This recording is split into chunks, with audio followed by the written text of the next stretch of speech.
Combination of resistance बता दें, एक बार बता देना, आता है या नहीं है? कॉम्बिनेशन ऑफ रेजिस्टेंस बताना है। हमें वो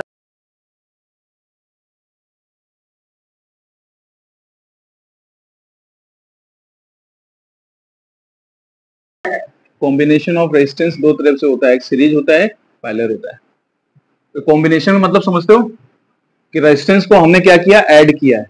ऐड करने का तरीका है, होते वैसे तीन टाइप के हैं बट तुम्हारे सिलेबस में दो ही हैं, एक सीरीज और पैरेलल। एक होता है मिक्सचर जिसमें सीरीज और पैरेलल दोनों एक ही में होता है, वैसे न्यूमेरिकल में देखा होगा हम लोगों ने। होते क्या है, सीरीज में हमने क्या बताया था कि करंट सेम रहती है, क्या होती है? Series combination of resistance.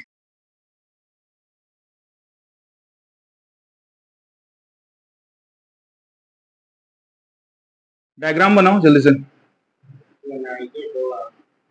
Series combination of resistance में क्या होता है कि हमारे जो रेजिस्टेंस होते हैं आपस में सीरीज वे में कनेक्ट होते हैं, ठीक है, R1 R2 R3।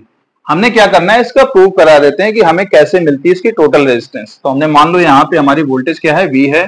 करंट जो होगी सीरीज में, करंट क्या होती है, सेम होती है।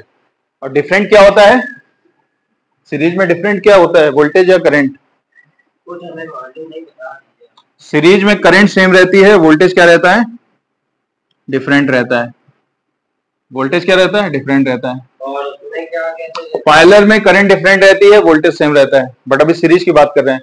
तो जब देखो करंट सेम है, अगर इसका मतलब आई करंट यहाँ पे जा रही है, यहाँ पे जा रही है, यहाँ जा रही है, यहाँ जा रही है, तो डिफरेंट है वोल्टेज। मतलब V अगर यहाँ पे है तो यहाँ पे क्या होगा, V1 होगा, V2 होगा, V3 होगा। अगर हम बात करें टोटल वोल्टेज की तो V कितना आ जाएगा, V1 plus V2 plus V3। Ohm's law पढ़ा है? ओम्स लॉ क्या कहता है, V इज इक्वल क्या होता है, IR। ओम्स लॉ पढ़ा है? कोई बात नहीं, कल मैंने टेस्ट के लिए बोला था ना, याद आ गया, ऐसी बातों बातों याद आ गया, थैंक यू। तो IR जो होगा यहाँ पे लगा दो, कहाँ पे, यहाँ पे। तो वोल्टेज की जगह रखोगे तो IR आ जाएगा, कैपिटल I। कैपिटल I क्या है, टोटल करंट। कैपिटल R क्या है, टोटल रेजिस्टेंस। और V1 क्या आ जाएगा, I, टोटल करंट वही है I। और V1 के लिए रेजिस्टेंस है R1 and for V2 the resistance is R2, for V3 the resistance is R3, ठीक है। नाउ टेक दी कॉमन, अभी कॉमन क्या मिल रहा है दोनों साइड, I। तो इधर आ जाएगा R, इधर आएगा I, R1 plus R2 plus R3।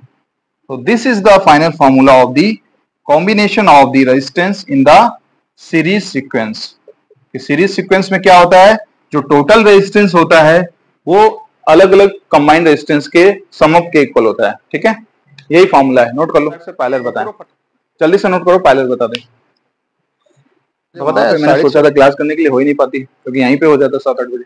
हो गया नोट, आज हो गया, इसने नहीं किया इसलिए बता दे रहे।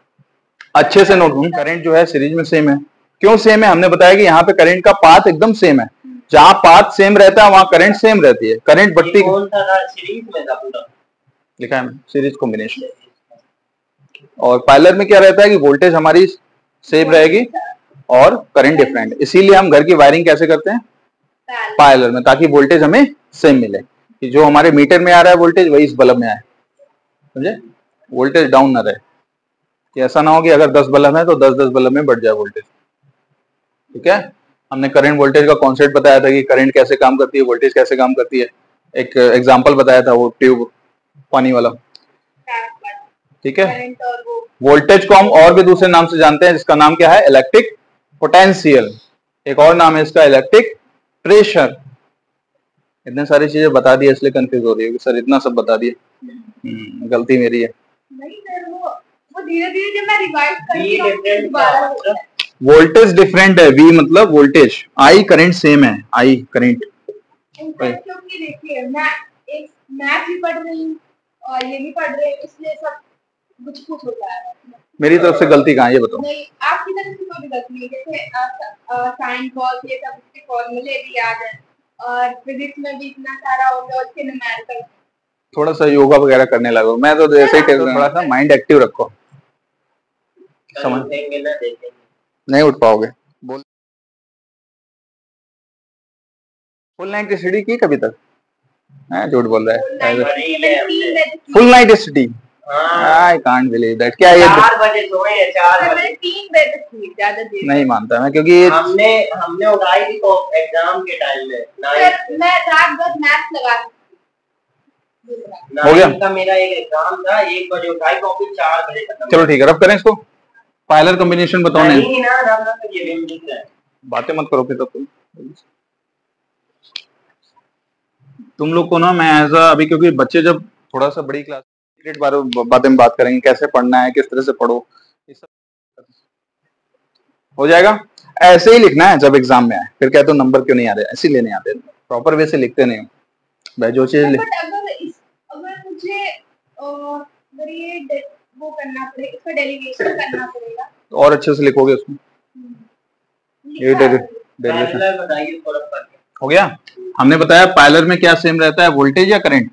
वोल्टेज सेम रहता है और करंट। घर की जो वायरिंग होती है किसमें होती है, क्यों होती है? क्योंकि दूसरे सीरीज में शॉर्ट सर्किट ना हो, वोल्टेज सेम रहे, हमारा वोल्टेज डिवाइड ना हो। क्या ना, सीरीज में कहाँ होती है? सीरीज में वायरिंग कहाँ होती है? कहीं नहीं होती। घर में जो वायरिंग करते हैं वो पायलर में करते हैं। सीरीज तो रेजिस्टेंस है, जो हमारे कंपोनेंट्स होते हैं डिवाइसेस। सीरीज रेजिस्टेंस का काम यह है कि रेजिस्टेंस जहां ज्यादा चाहिए, जैसे होता क्या है, फॉर एग्जांपल ले लो, जैसे 5 ओम के और 10 ओम के दो रेजिस्टेंस हैं, अभी देख लेते हैं।